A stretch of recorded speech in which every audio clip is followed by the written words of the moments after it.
केजरीवाल, संजय सिंह और सिसोदिया, अब वही लोग पता चला जो लोग इन्वॉल्व हैं वही कह रहे हैं कि जांच के लिए, मतलब एक ये हो गई पोजीशन हो गई।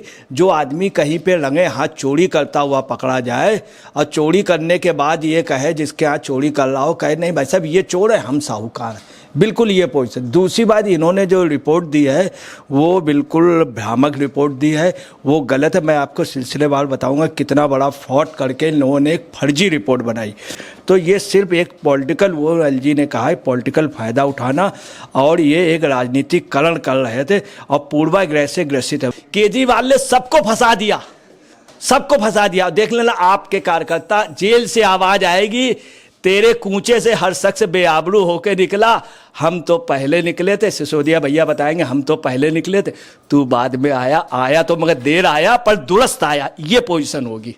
नमस्कार, मैं अंजलि मिश्रा, स्वागत है आप सभी का एसटीवी न्यूज पर। आपको बता दें कि दिल्ली के उपराज्यपाल विनय कुमार सक्सेना से अरविंद केजरीवाल सरकार को बड़ा झटका लगा है। दिल्ली एलजी ने मुख्य सचिव पर केजरीवाल की मंत्री आतिशी द्वारा लगाए गए भ्रष्टाचार के आरोपों वाली रिपोर्ट को ही खारिज कर दिया है, और साथ ही साथ उन्होंने ये भी कहा है कि यह रिपोर्ट मंत्री की काल्पनिक धारणाओं पर आधारित है, और साथ ही उन्होंने कहा है कि यह पूरी तरीके से पूर्वाग्रह से ग्रस्त और योग्यता रहित ये रिपोर्ट है, जिसे सिर्फ जो है इसीलिए मीडिया में जारी किया गया ताकि इस पर राजनीति की जा सके। आपको बता दें कि मुख्य सचिव वही व्यक्ति है जिन्होंने शीश महल के मामले की जांच की थी और शीश महल का जो है पूरा पर्दाफाश किया था।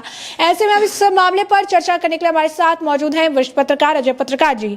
सर, आपका स्वागत है हमारे चैनल में। जिस तरीके से मुख्य सचिव को लेकर आम आदमी पार्टी लगातार उनको पद से हटाने की मांग कर रही है, और अब जिस तरीके से दिल्ली एलजी द्वारा इस रिपोर्ट को ही खारिज कर दिया गया है, क्या कहेंगे आप?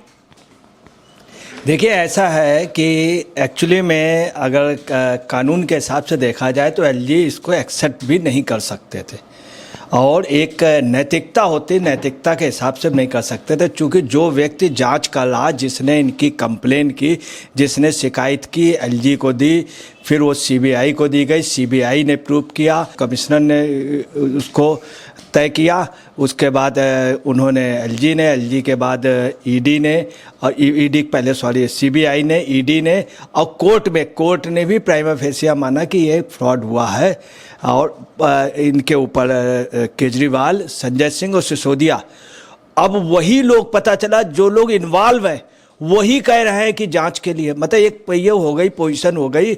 जो आदमी कहीं पे रंगे हाथ चोरी करता हुआ पकड़ा जाए और चोरी करने के बाद ये कहे जिसके यहाँ चोरी कर रहा हो, कहे नहीं भाई साहब ये चोर है, हम साहूकार हैं, बिल्कुल ये पोजीशन। दूसरी बात, इन्होंने जो रिपोर्ट दी है वो बिल्कुल भ्रामक रिपोर्ट दी है, वो गलत है। मैं आपको सिलसिलेवार बताऊंगा कितना बड़ा फ्रॉड करके इन लोगों ने एक फर्जी रिपोर्ट बनाई।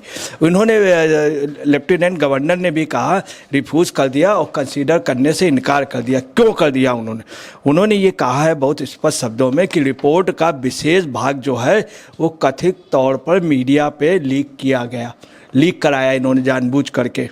दूसरा क्या है, प्राइमा फेसिया सच्चाई का पता नहीं लगाना। इसमें सच्चाई का कुछ नहीं, ये सिर्फ आरोपित करने के लिए, क्योंकि खुद उसमें सने हुए केजरीवाल जेल जा रहे हैं तो उन्होंने सोचा कि हम इन्हीं के ऊपर आरोप लगा दें, जबकि मुलजिम नहीं लगा सकता है, ये लोग मुलजिम हैं।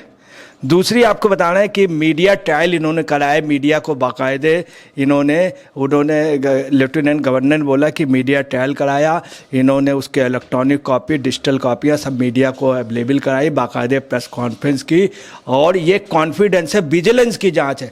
विजिलेंस की जांच इतनी कॉन्फिडेंशियल, इतनी सीक्रेट होती है जो ना पब्लिश की जा सकती, ना मीडिया की। अगर एलजी को दे, विजिलेंस डिपार्टमेंट यही होता है। एलआईओ की एक बार रिपोर्ट हो जाती है, लीक हो जाती है इंटेलिजेंस के, और उसकी हो जाती है सीआईडी डिपार्टमेंट की हो जाती है, इन्वेस्टिगेशन डिपार्टमेंट की हो जाती है, सीबीसीआईडी की हो जाती है, सीबीआई की भी हो जाती है, परंतु कभी विजिलेंस की जांच नहीं होती। विजिलेंस की जांच इन्होंने प्रेस कॉन्फ्रेंस की, तो ये सिर्फ एक पॉलिटिकल, वो एलजी ने कहा है, पॉलिटिकल फ़ायदा उठाना, और ये एक राजनीतिकरण कर रहे थे और पूर्वाग्रह से ग्रसित है, वास्तव में पूर्वाग्रह से। अब मैं आपको बता दूं इनका, आप यहाँ से अंदाज़ा लगा लें। इन्होंने, मार्लेना ने एक जो आरोप लगाया कि नरेश कुमार ने अपने बेटे को कंपनी का दिल्ली सरकार की ILBS अस्पताल में बिना टेंडर कि इन्होंने ए फर्स्ट सॉफ्टवेयर बनाने का काम दिलवाया। अब आपको बताना है उसमें है क्या, करोड़ों रुपए का उसमें मुनाफा हुआ, ये इन्होंने बताया मार्लेना जी ने। उसमें रियलिटी ये है कि ILBS का बाकायदे उनका वो आया है, उन लोगों ने सब देखा, अपने पता लगाया, और कोई भी AMO, कोई भी समझौता ज्ञापन नहीं नरेश कुमार के लड़के का, नहीं नरेश कुमार की बहू का, ना ही उनके से किसी संबंधित से ना साइन हुआ है। कहीं पर भी वो शेयर निदेशक और कहीं पे भागीदार व कर्मचारी किसी भी रूप में नहीं है, कहीं पर भी ना उनकी एंट्री है, ना ही कोई उनके कोई आदमी अपरोक्ष रूप से। ये जो है ये ILBS अस्पताल का ये स्टेटमेंट। अब आप अंदाज लगा लिए इन्होंने कितना मनगढ़ंत। दूसरी आपको बताना है कि यकृत एवं पित्त विज्ञान विभाग संस्थान जो है ILBS ने ये गुरुवार को ये बयान अपना दिया था और ये भी कहा है कि ये टोटल आरोप निराधार है और तथ्यहीन है। एक दूसरी बात इन्होंने बोली कि द्वारका एक्सप्रेस वे पर इन्होंने नरेश जी के बेटे ने जो है 32 वर्षीय, उसने वहाँ पर घपले किए, वहाँ का डायरेक्टर, वहाँ पे उसने पैसे का मनी लॉन्ड्रिंग की। मगर आपको उसमें बताना है, उसमें रियलिटी ये नज़र आ रही है कि द्वारका एक्सप्रेस वे पर अभी से नहीं, शुरू से कब्जा उसमें जो है आपके तमाम नेताओं का, वहाँ से काफ़ी इनको फाइनेंस मिलता है। उन लोगों ने पंजाब के चुनाव में बहुत कुछ खर्च किया था। ये एक नई चीज़ आ रही निकल के। अब आपको बता रहे हैं होना क्या चाहिए। होना ये चाहिए, ताजुब की बात है, एक कहावत है, चोर चोरी से न जाए पर हेरा फेरी से जाए। एक फिल्म में अमिताभ बच्चन ने हेरा फेरी बनाई थी, बिल्कुल बस समझ लीजिए वही पोजीशन है। अमर अकबर एंटोनी और ये जो एक फिल्म आई थी वो बिल्कुल वही पोजीशन। तो सर एक बड़ा सवाल ये है, क्योंकि जो मुख्य सचिव है उन्होंने शीश महल के मामले का खुलासा किया था, इस मामले का जांच भी वो कर रहे थे, और इससे केजरीवाल की इमेज को भी काफ़ी ज़्यादा इस पर जो है असर पड़ा था। काफ़ी इस मामले को लेकर अगर आप कहेंगे बयानबाजियाँ हुई थी, बीजेपी ने भी काफ़ी घेरा था। तो कहीं ना कहीं क्या मुख्य सचिव के खिलाफ लगातार जो इनके मंत्री लगे हुए हैं या जो इनके जो नेता लगे हुए हैं, इसके पीछे का कारण कहीं ना कहीं शीश महल है? पूरा शीश महल है। शीश महल के अलावा केजरीवाल के तमाम घपले, तमाम बड़े बड़े घोटाले, सिसोदिया के घोटाले और संजय सिंह के घोटाले, तमाम लोगों के, मतलब पूरी मंत्रिमंडल घोटाले की है। इतना किसी का नहीं है जितने घोटाले इन्होंने किए। ये एक्चुअली में सिर्फ ये है कि अपने आज तक इन्होंने उसके लिए नहीं बोला, उसके लिए शीश महल के लिए, और ये नया ये जो सोच रहे हैं जाने से पहले हम इन्हीं को लांछन कर दें। होता क्या है, चोर जो है कभी भी स्वीकार नहीं करता। मैं आपको बहुत छोटी बता दें, यही बिल्कुल पोजीशन एक समय दिल्ली में थी। पूरा आप समझ लीजिए कांग्रेस का हरदास मुंद्रा, उसने क्या किया, BIC LIC सारी सब कुछ खरीद डाला फर्जी उसमें, और उसको कांग्रेस पूरा बैक कर रही थी। उसके खिलाफ खूब आ रहा था, कोई बोलने नहीं था।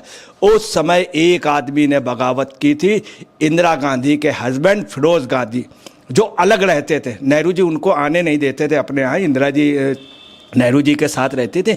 उन्होंने पार्लियामेंट में 1952 में कहा कि हरदास मुंद्रा जो है ये 420 है, ये बचने की कोशिश कर रहा। उस समय हरदास मुंद्रा की बहुत टॉप की इज्जत थी हर एक उसमें। उन्होंने क्या करते थे, जो भी आरोप लगाता था वो उन्हीं को फंसवा देते थे।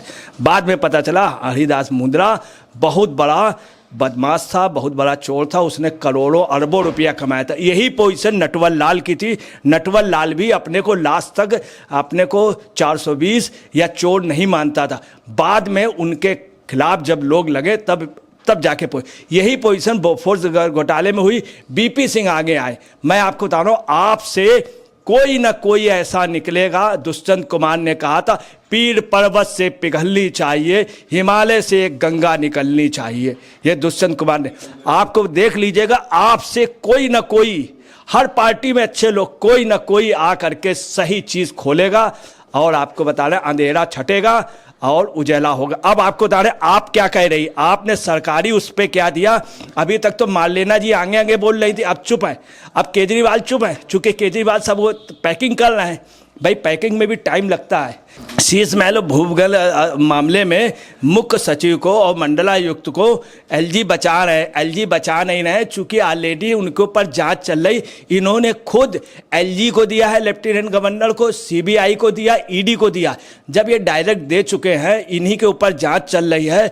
दूसरी बात, उसमें प्राइमा फेसिया ILBS वाला गलत निकल गया है, तो ऐसे उसमें पोजीशन ये है कि जो आपका तर्क भी है वो है शीश महल के घोटाले को बचा रहे हैं, अपने घोटाले को।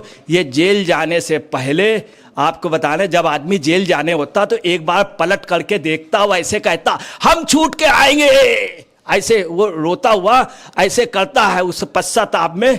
ये वही पोजीशन है, ये वही पोजीशन है कि जब जाता तो कहते तुम सब लोगों ने हमको फंसा दिया।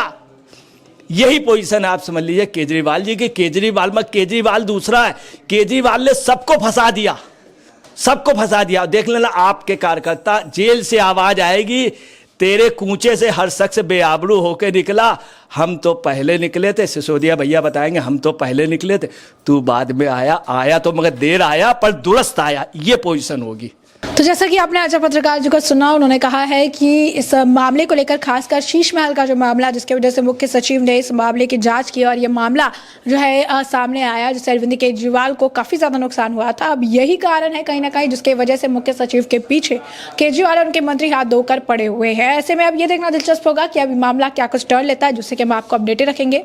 फिलहाल के लिए इस पूरे मामले पर आपकी जो राय हो कमेंट सेक्शन में हमें कमेंट करके ज़रूर साझा करिएगा। धन्यवाद।